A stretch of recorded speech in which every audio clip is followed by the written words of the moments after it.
ಬಕ್ಕದಾಸನು ನಾನು ನಿಜವಾದ ದಾಸ ಅಲ್ಲ, ನಂದೇ ಏನೋ ದೋಷ ಇರಬೇಕು ಅಂತ ಅಂದುಕೊಳ್ತಾರೆ.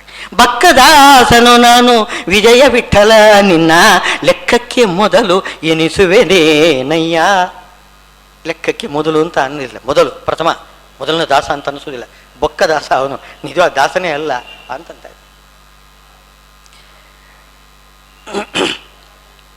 ವ್ಯಾಸ್ತತ್ವಂಜರು ಹೇಳ್ತಕ್ಕಂಥ ಮಾತು ಕೇಳಿ. ಇವರು ವ್ಯಾಸ್ತತ್ವಂಜರು ಜಿಜ್ಞಾಸು ಭಕ್ತನ ಬಗ್ಗೆ ಇವರು ಹೇಳ್ತಿದ್ದಾರೆ. ನನಗೆ ಜ್ಞಾನ ಕೊಡು,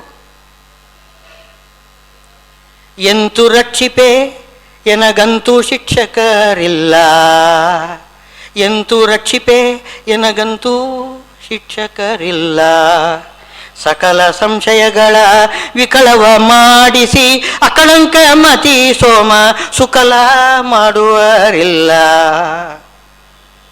ಅಕಳಂಕ ಮತಿ ಕೊಡಬೇಕು ನೀನು, ನನ್ನ ಮತಿ ಸೋಮವನ್ನು ವಿಕಳಂಕ ಮಾಡಬೇಕು.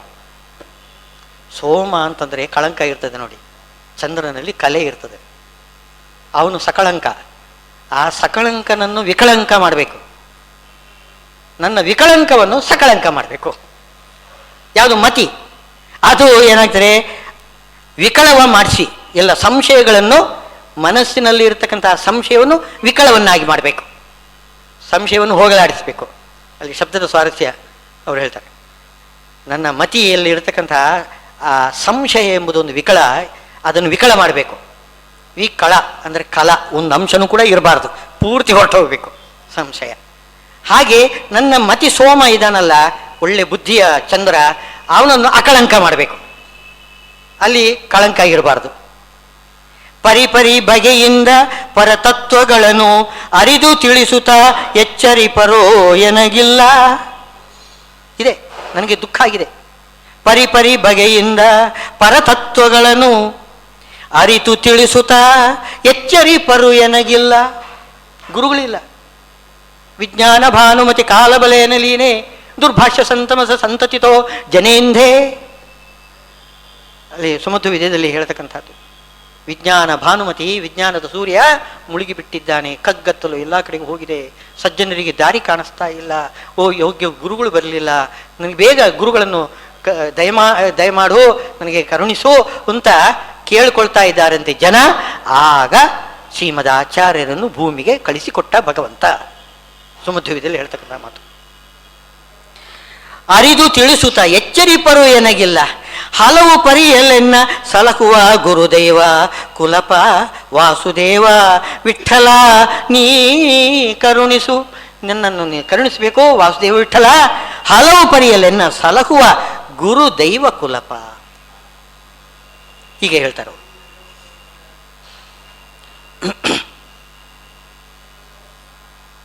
ಏನು ಜಿಜ್ಞಾಸು ಭಕ್ತನ ಒಂದು ಪ್ರಾರ್ಥನೆ, ಕಳಕಳಿ ಹೇಗಿರ್ತದೆ ಅಂತ ಅನ್ನೋದನ್ನು ಶ್ರೀಪಾದರಾಜರು ಹೇಳಬೇಕು.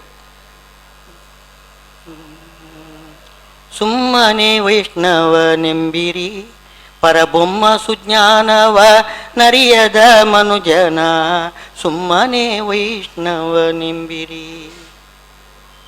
ಬೊಮ್ಮ ಸುಜ್ಞಾನವ ಅರಿಯದ ಮನುಜನ, ಸುಮ್ಮನೆ ವೈಷ್ಣವನೆಂಬಿರಿ.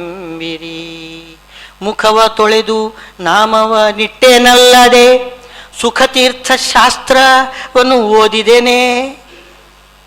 ಸುಖಕ್ಕೆ ಶೃಂಗಾರ ಮಾಲೆ ಹಾಕಿದನಲ್ಲದೆ, ಬಕುತಿ ರಸದಿ ಮುಳುಗಿದೇನೇನಯ್ಯ, ಬಕುತಿ ರಸದಿ ಮುಳುಗಿದೇನೇನಯ್ಯ. ನಾರಿಯರ ನೋಡಿ ಮರುಳಾದೆನಲ್ಲದೆ, ಸೇರಿ ಹರಿದಾಸರಿಗೆ ಎರಗಿದನೇನಯ್ಯ. ಹರಿದಾಸರು ಬಂದರೆ ಬಾಗಿಲು ಹಾಕಿಬಿಡ್ತಾರೆ, ಭಿಕ್ಷೆ ಬೇಡ್ತಾಗೆ ಬರ್ತಾರೆ, ಗೋಪಾಳ ಕೇಳಿಗೆ ಬರ್ತಾರೆ ಅಂತ.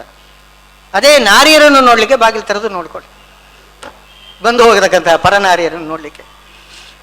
ಊರು ಮಾತುಗಳಾಡಿ ದಣಿದೇನಲ್ಲದೆ, ನಾರಾಯಣ ಕೃಷ್ಣ ಶರಣೆಂದೆನೇನಯ್ಯ, ಸುಮ್ಮನೆ ವೈಷ್ಣವನೆಂಬಿರಿ. ನರೋತ್ತಮ ಗಧಿಕ ಗಂಧರ್ವರಿಂದಧಿಕ, ಇದು ಅವ್ರು ಕೇಳ್ತಕ್ಕಂಥದ್ದು. ಇದು ನರೋತ್ತಮ ಗದಿಕ ಗಂಧರ್ವರಿಂದಧಿಕ ಸುರೇಂದ್ರ ಗದಿಕ ಹರಗದಿಕ ವಿರಿಂಚನಿ ಗದಿಕ ಸಿರಿಗಧಿಕ ಹರಿ ಸರ್ವೋತ್ತಮನೆಂದು ತಿಳಿದೇನೇನಯ್ಯ. ನನಗೆ ಅಜ್ಞಾನ ಕೊಡು. ಜಿಜ್ಞಾಸು ಭಕ್ತ ಕೇಳ್ತಕ್ಕಂಥದ್ದು. ಜಗತ್ತು ಸತ್ಯವೆಂದು ಪಂಚಭೇದವ ತಿಳಿದು ಮಿಗೆ ರಾಗದ್ವೇಷಗಳ ವರ್ಜಿಸಿ ಭಗವಂತನ ಲೀಲೆ ಶ್ರವಣ ಕಥೆಗಳಿಂದ ನಿಗಮ ಗೋಚರನೆಂದು ತಿಳಿದೇನೇನಯ್ಯ. ಸುಮ್ಮನೆ ವೈಷ್ಣವನೆಂಬಿರಿ. ಎಲ್ಲ ಮಧ್ವಮತದ ಆ ತತ್ವಗಳನ್ನೆಲ್ಲ ಹೇಳ್ತಾ ಇದ್ದಾರೆ. ಇದೆಲ್ಲ ನನಗೆ ತಿಳಿಸುವ ಹಾಗೆ ಮಾಡಬೇಕು, ನನಗೆ ಯೋಗ್ಯ ಗುರುಗಳನ್ನು ಕೊಡು ಅಂತ. ಗಂಗೆಯಲ್ಲಿ ಮೈ ಬಣ್ಣ ತೊಳೆದೇನಲ್ಲದೆ ಭವ ಹಿಂಗುವ ಸ್ನಾನವನ್ನು ಮಾಡಿದ್ದೇನೆ.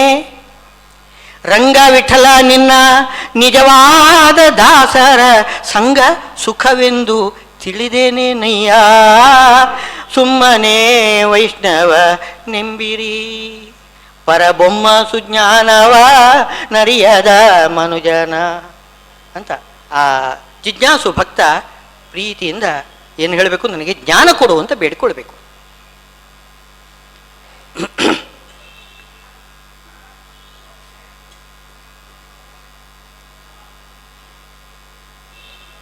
ವಿಜಯದಾಸರು ಕ್ಷುದ್ರ ದೇವತೆಯನ್ನು ಪೂಜೆ ಮಾಡಿದರೆ ಏನಾಗ್ತದೆ ಅಂತ ಹೇಳ್ತಾರೆ ನೋಡಿ. ಕ್ಷುದ್ರ ದೇವತೆ ಪೂಜೆ ಚಿರಕಾಲ ಮಾಡಲು ಕದ್ದು ತಿಂದಂತೆ ಆಗುವುದು ಸಿದ್ಧ. ಕದ್ದು ತಿಂದರೆ ಅದು ಹೊಟ್ಟೆಗೂ ಹಿಡಿಸೋದಿಲ್ಲ. ಅದು ಚೆನ್ನಾಗಿ ಎಲ್ಲರಿಗೆ ಕೊಟ್ಟು ಎಲ್ಲರ ಜೊತೆಗೇನೆ ಸಿಹಿ ಹಂಚಿ ಅದು ತಿಂದರೆ ದೇಹಕ್ಕೆ ಏನು ಆರೋಗ್ಯ. ಯಾರಿಗೂ ಕೊಡದೆ ಕದ್ದು ತಿನ್ನತಕ್ಕಂಥದ್ದು ಇದೆಲ್ಲ ಅದು ಮೈಗೆ ಹಿಡಿಸೋದಿಲ್ಲ. ಹಾಗಾಗ್ತದೆ. ಅದು ಕ್ಷುದ್ರ ದೇವತೆ ಪೂಜೆ ಮಾಡಿದರೆ ಕದ್ದು ತಿದ್ದಂತೆ ಅಂತ ಹೇಳ್ತಿದ್ರೆ. ಛಿದ್ರಗೋಣಿಯಲ್ಲಿ ಇನ್ನೊಂದು ಉದಾಹರಣೆ ನೋಡಿ.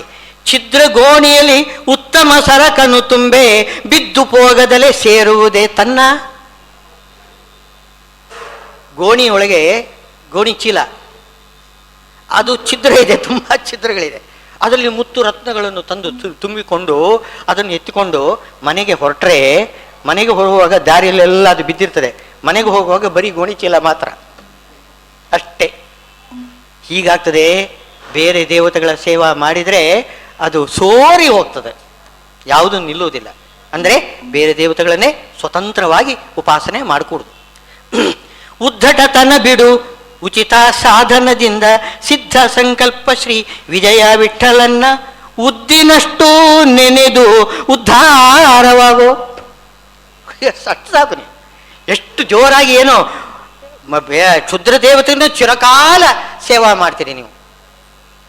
ಎಷ್ಟು ನಿಯಮ ನಿಷ್ಠುರಗಳು. ಅಯ್ಯೋಯ್ಯೋ, ನೀವು ಅಯ್ಯಪ್ಪ ಇತ್ಯಾದಿಗಳೆಲ್ಲ ಏನು ಮಾಡ್ತಾರೆ, ಅವರೆಲ್ಲ ಮಾಡ್ತಕ್ಕಂಥ ಏನು ಸಾಧನೆ ನಮಗೆ ಮಾಡ್ಲಿಕ್ಕೆ ಸಾಧ್ಯ ಇಲ್ಲ. ಅಷ್ಟೂ ಮಾಡ್ತಾರೆ, ಚಿರಕಾಲ ಮಾಡ್ತಾರೆ, ಬಹಳಷ್ಟು ಸೇವೆ ಮಾಡ್ತಾರೆ. ಬೇಡ, ನಮ್ಮ ಶ್ರೀಹರಿಯನ್ನು ಉದ್ದಿನ ಕಾಳಷ್ಟು ಸೇವಾ ಮಾಡಿ ಸಾಕು, ಅದರ ಎಲ್ಲ ಫಲ ಸಿಗ್ತದೆ. ಅಷ್ಟಾದರೂ ಮಾಡು ಅಂತ ಹೇಳ್ತಾರೆ.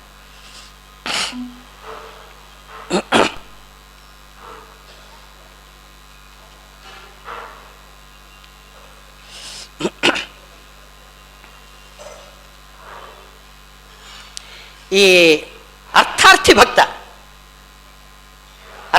ಭಕ್ತನನ್ನು ಕೂಡ ಶ್ರೀಪಾದರಾಜರು ಬಹಳ ಚೆನ್ನಾಗಿ ಕೊಂಡಾಡಿದ್ದಾರೆ.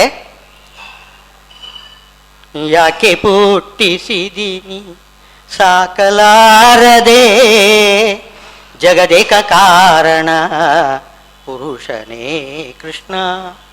ಯಾಕೆ ಪುಟ್ಟಿಸಿದೀನಿ ಸಾಕಲಾರದೆ ಜಗದೇಕ ಕಾರಣ ಪುರುಷನೇ ಕೃಷ್ಣ. ಒಡಲೇ ಗನ್ನವ ಕಾಣೆ ಉಡಲು ಅರಿವೆಯ ಕಾಣೆ, ಗಡಗಡನೆ ನಡುಗುತ್ತಿಹೇನೋ ಕೃಷ್ಣ. ಮಡದಿ ಮಕ್ಕಳ ಬಿಟ್ಟು ಒಡ ಹುಟ್ಟಿದವರ ಬಿಟ್ಟು ಅಡವಿ ಪಾಲಾದೇನಲ್ಲೋ ಕೃಷ್ಣ. ಯಾಕೆ ಪುಟ್ಟಿಸಿದಿನಿ ಸಾಕಲಾರದೆ ಜಗದೇಕ ಕಾರಣ ಪುರುಷನೇ ಕೃಷ್ಣ. ಕುಡುತೆ ಕೊಡುವವರಿಲ್ಲ, ನುಡಿಯ ಕೇಳುವರಿಲ್ಲ. ಅಮ್ಮ ಕವಳ ಅಂತಂದರೆ ಬೇರೆ ಮನೆಗೆ ಹೋಗು, ಆಚೆ ಮನೆಗೆ ಹೋಗು ಅಂತ ಕರೀತಾರೆ. ಏನು ಮಾಡೋಣ? ಒಂದು ಏನು ಕೊಡ್ತಕ್ಕಂಥವ್ರಿಲ್ಲ ನನಗೆ. ಇದು ಬಡತನ. ಬಡತನದಲ್ಲಿ ಕ್ಷುದಿತಾನಾಂ ದುರ್ಭಗಾನಾಂ ಕುತೋ ಯೋಗ ಸಮಾಧಯ. ಏನು ಮಾಡಲಿಕ್ಕೆ ಬರ್ತದೆ? ಏನು ಸಾಧನೆ ಮಾಡಲಿಕ್ಕೆ ಬರ್ತದೆ? ಧ್ಯಾನ ಮಾಡಲಿಕ್ಕೆ ಆಗ್ತದೇನೋ? ಅವನು ಧ್ಯಾನ ಮಾಡೋದು ಭಗವಂತನಲ್ಲ, ಹೊಟ್ಟೆಯನ್ನು ಧ್ಯಾನ ಮಾಡ್ತಾನೆ. ಅದನ್ನು ಹೇಳ್ತಿದ್ದಾರೆ. ಕುಡುತೆ ಕೊಡುವವರಿಲ್ಲ, ನುಡಿಯ ಕೇಳುವರಿಲ್ಲ, ಬಡತನವು ಕಂಗಿಡಿಸಿತೋ ಕೃಷ್ಣ. ಕಡೆ ಹಾಯುವವರ ಕಾಣೆ ನಡು ಮಡುವಿನೋಳು ಕೈ ಬಿಡದೆ ದಡವನು ಸೇರಿಸೋ ಕೃಷ್ಣ. ಯಾಕೆ ಪುಟ್ಟಿಸಿದಿ ನೀ ಸಾಕಲಾರೆ. ಉರಿಯೊಳಗೆ ಬಿದ್ದು ಶರೀರವನ್ನು ಕಳೆಯಲೋ ಕೃಷ್ಣ. ಏನು ಮಾಡಬೇಕು ನಾನು? ಆತ್ಮಹತ್ಯೆ ಮಾಡ್ಕೋಬೇಕು. ಎಷ್ಟೋ ಜನ ಸಾಲ ಸೋಲ ಮಾಡಿ ಕೊನೆಗೆ ಆತ್ಮಹತ್ಯೆ ಮಾಡ್ಕೊಂಡ್ಬಿಡ್ತಾರೆ. ಉರಿಯೊಳಗೆ ಬಿದ್ದು ಶರೀರವನ್ನು ಕಳೆಯಲೋ ಕೃಷ್ಣ. ಪರ್ವತವನೇರಿ ಉರುಳಲೋ ಕೃಷ್ಣ. ಕೊರಳಿಗಗ್ಗವ ಹಾಕಿ ಮರವೇರಿ ಕರ ಬಿಡಲೋ. ಮರವೇರಿ ಕೊರಳಿ ಹಾಕಿ ಕೈ ಬಿಟ್ಟು ಬಿಡ್ತೇನೆ. ಕರಗಸಕ್ಕೆ ಶಿರ ಒಡ್ಡಲೋ ಕೃಷ್ಣ. ಯಾಕೆ ಪುಟ್ಟಿಸಿದಿ. ಇನ್ನು ಎಷ್ಟು ಹೇಳಲಿ ಎನ್ನ ಕಷ್ಟ ಕೋಟಿಗಳನ್ನು, ಸುಟ್ಟೆನ್ನ ಬೇಯುಸಿತಿಹವೋ ಕೃಷ್ಣ. ಕಷ್ಟ ಕೋಟಿಗಳು ನನ್ನನ್ನು ಸುಟ್ಟು ಬೇಯಿಸ್ತಾ ಇವೆ ಅಂತೆ. ಕಷ್ಟಪಟ್ಟ ಮಗನೆಂದು ದೃಷ್ಟಿ ನೀರೊರೆಸು ಎನ್ನ. ಎಂಥ ಮಾತು, ಕರುಳು ಕಿತ್ತು ಬರ್ತದೆ. ಕಷ್ಟಪಟ್ಟ ಮಗು ಕಷ್ಟಪಡ್ತಾ ಇದೆ ಅಂತ ಹೇಳಿ ಒಂದಿಷ್ಟು ಕಣ್ಣೀರು ಒರೆಸುವುದಿಲ್ವ ನೀನು ಅಂತ ಕೇಳ್ತಿದ್ದಾರೆ. ಕಷ್ಟಪಟ್ಟ ಮಗನೆಂದು ದೃಷ್ಟಿ ನೀರೊರೆಸೆನ್ನ, ಪೊಟ್ಟೆಯೊಳ್ ಹಿಡಿಯುವರ್ಯಾರೋ ಕೃಷ್ಣ. ಹೊಟ್ಟೆಯಲ್ಲಿ ಹಾಕೊಳ್ಳು ನೀನು. ನನ್ನ ಕಣ್ಣೀರು ಸ್ವಲ್ಪ ಒರೆಸಿ ನಿನ್ನ ಹೊಟ್ಟೆ ಒಳಗೆ ಹಾಕೊಳ್ಳು, ನನ್ನ ಕಾಪಾಡು.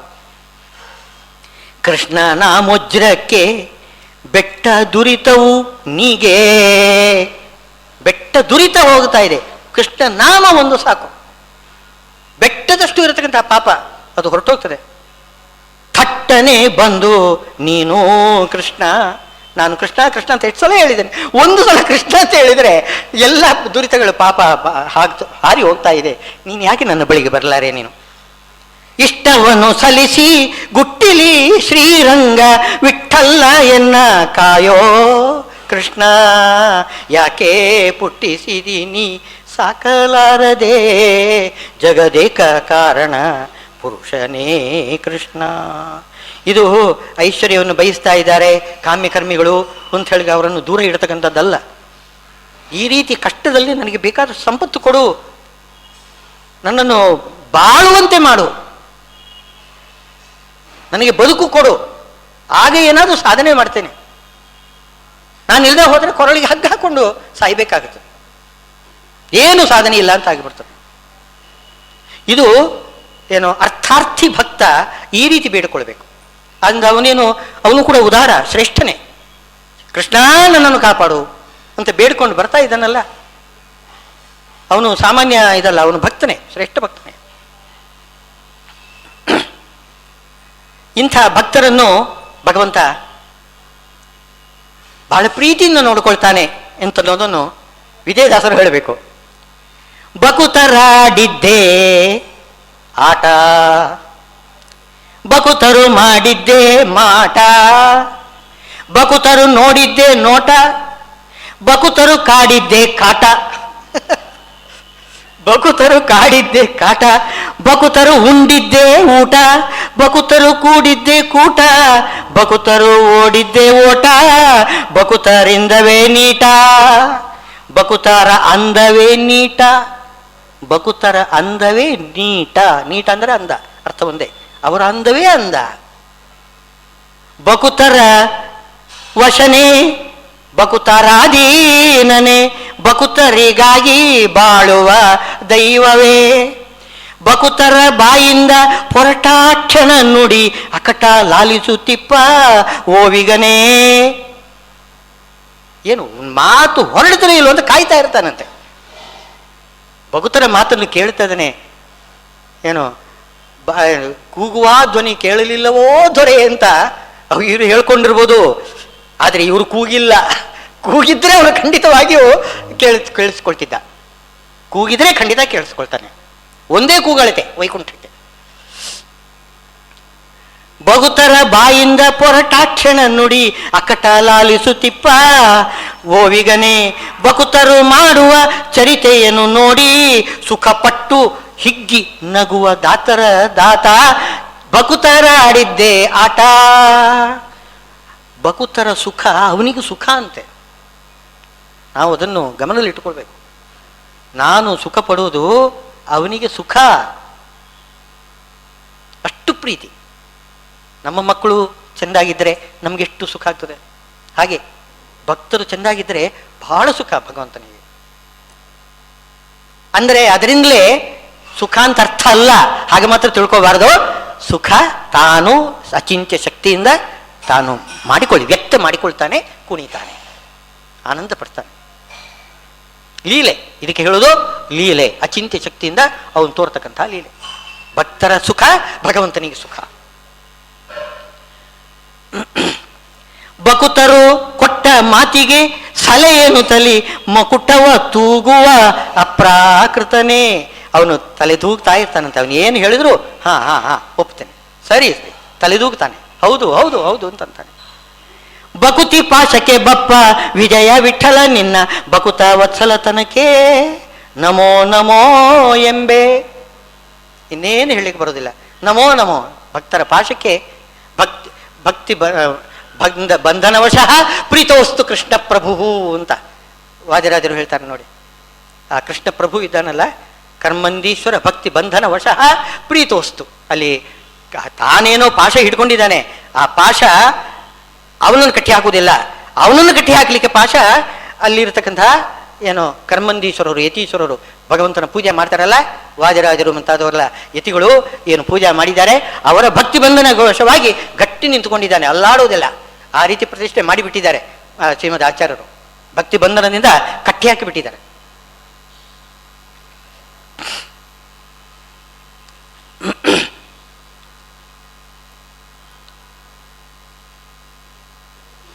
ಇನ್ನು ಜಗನ್ನಾಥದಾಸರು ಅನ್ಯ ಭಕ್ತರನ್ನು ಹೇಳ್ತಕ್ಕಂಥ ಮಾತು ನೋಡಿ, ಇನ್ನೊಂದು ಚೆನ್ನಾಗಿದೆ. ನೀಚನಲ್ಲವೇ ಇವನು ನೀಚನಲ್ಲವೇ, ಕೀಚಕಾರಿ ಪ್ರಿಯನ ಗುಣವ ಯೋಚಿಸದ ಲೆಪ್ಪ ನರನು ನೀಚನಲ್ಲವೇ ಇವನು ನೀಚನಲ್ಲವೇ. ಜನನಿ ಜನಕರಂತೆ ಜನಾರ್ದನನು ಸಲಹುತ್ತಿರಲು ಬಿಟ್ಟು ಧನಿಕರ ಮನೆ ಮನೆಗಳಲ್ಲಿ ಶುನಕನಂತೆ ತಿರುಗೂತಿಗನು ನೀಚನಲ್ಲವೇ ಇವನು ನೀಚನಲ್ಲವೇ. ಧನಿಕರ ಮನೆ ಮನೆಗಳಲ್ಲಿ ಶುನಕನಂತೆ ತಿರುಗುತ್ತಾ ಇರ್ತಾನೆ, ಇನ್ನೊಬ್ಬರ ಬಳಿಗೆ ಹೋಗಬಾರದು. ಬಹಳ ದ್ರವ್ಯದಿಂದ ಗರುಡ ವಚನ ನಂಗ್ರಿ ಭಜಿಸಿದಿ ಅನುಗ್ರಹವ ಮಾಡು ಎಂದು ಬರಿದೆ ಅಹಿಕ ಸುಖ ಬಯಸುವವನ ನೀಚನಲ್ಲವೇ ಇವನು ನೀಚನಲ್ಲವೇ. ಬಹಳ ದ್ರವ್ಯದಿಂದ ಗರುಡ ವದನನ ಅಂಗ್ರಿ ಭಜಿಸ್ತಾರೆ ಕೆಲವರು. ಇನ್ನೊಬ್ಬರು ಏನು ಮಾಡ್ತಾರೆ, ಅವರೂ ಕೂಡ ನಿಂದೆರೆ. ಬೇಕಾದಷ್ಟು ಸಂಪತ್ತು ಕೊಟ್ಟು ಪರಮಾತ್ಮನಿಗೆ ಸಮರ್ಪಣೆ ಹುಂಡಿಯಲ್ಲಿ ಸುರಿದದ್ದು. ತಿರುಮಲ ಬೆಟ್ಟಕ್ಕೆ ಹೋಗಿ ಹುಂಡಿಯಲ್ಲಿ ಹಾಕಿಬಿಡ್ತಾರೆ, ಎಲ್ಲ ಹಾಕಿಬಿಡ್ತಾರೆ. ಹಾಕಿ ಏನೋ ಅನುಗ್ರಹವ ಮಾಡು ಎಂದು ಬರೀದೆ ಎಂದು ಹೇಳದೆ ಏನು ಮಾಡ್ತಾರೆ ಅಂದರೆ ಅಹಿಕ ಸುಖವನ್ನು ಬಯಸ್ತಾನೆ.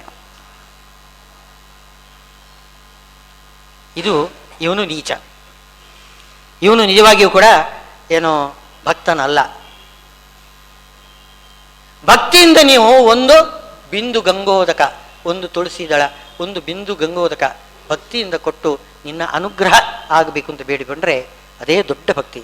ನೀವು ರಾಶಿ ರಾಶಿ ಎಷ್ಟು ಹಾಕಿದರೂ ಕೂಡ ಇಡೀ ಜಗದುದರ ಅವನು, ರಾವಣನ ಹೊಟ್ಟೆಗೆ ಕಾಸಿನ ಮಜ್ಜಿಗೆ ಹಾಗೆ, ಅವನು ಇಡೀ ಬ್ರಹ್ಮಾಂಡವೇ ಅವನ ಹೊಟ್ಟೆ ಒಳಗಿರುವಾಗ ನೀವು ಏನು ಸಂಪತ್ತು ಕೊಡ್ತೀರಿ ಅವನಿಗೆ? ಅವನು ಶ್ರೀನಿವಾಸ, ಏನು ಸಂಪತ್ತು ಕೊಟ್ಟು ಸಂತೋಷ ಪಡ್ತೀರಿ? ಅದೊಂದು ಅಹಂಕಾರ. ನನ್ನಲ್ಲಿ ಎಷ್ಟು ಸಂಪತ್ತಿದೆ ಅವನು ಕೊಟ್ಟು ಬಿಡ್ತಾನೆ, ಸಂತುಷ್ಟನಾಗಿ ಬಿಡ್ತಾನೆ, ಅವನು ಸಂತೋಷ ಪಡಿಸ್ತೇನೆ. ಈ ಅಹಂಕಾರ ಒಲ್ಲ. ಭಗವಂತ ಅವನು ಸೊಪ್ಪು ಹಾಕುವುದಿಲ್ಲ ಅದಕ್ಕೆ. ಅದರಿಂದ ಅವನು ನೀಚನ ಎನಿಸ್ತಾನೆ ಅಂತಂತಾರೆ ಅವರು. ಧನ ಧಾನ್ಯ ಪಶುಪತ್ನಿ ಗೇಹ ಜನನಿ ಜಾಮಾತ ಸುಖನೇಹ ಅನುಜ ತನುಜಾತ ವರ್ಗದಿಂದ ಸೌಖ್ಯ ನಿನಗರ್ಪಿಸಿದೆನೋ ಎನ್ನ ದೇಹ ಅಂತನ್ಬೇಕಂತೆ. ಧನ ಧಾನ್ಯ ಪಶುಪತ್ನಿ ಗೇಹ, ಧನ ಧಾನ್ಯ ಪಶುಪತ್ನಿ ಗೇಹ ಜನನಿ ಜಾಮಾತ ಸುಖನೇಹ ಅನುಜ ತನುಜಾಪ್ತ ವರ್ಗದಿಂದ ಸೌಖ್ಯ ನಿನಗರ್ಪಿಸಿದೇನೋ ಎನ್ನ ದೇಹ. ಎಲ್ಲವನ್ನು ಕೂಡ ಭಗವಂತನಿಗೆ ಅರ್ಪಣೆ ಮಾಡಿದರೆ, ಅನುಗ್ರಹವನ್ನು ಬೇಡಿ ಅರ್ಪಣೆ ಮಾಡಿದರೆ ಅವನು ನಿಜವಾಗಿಯೂ ಭಕ್ತ ಅಂತ ಅನಿಸ್ತಾನೆ.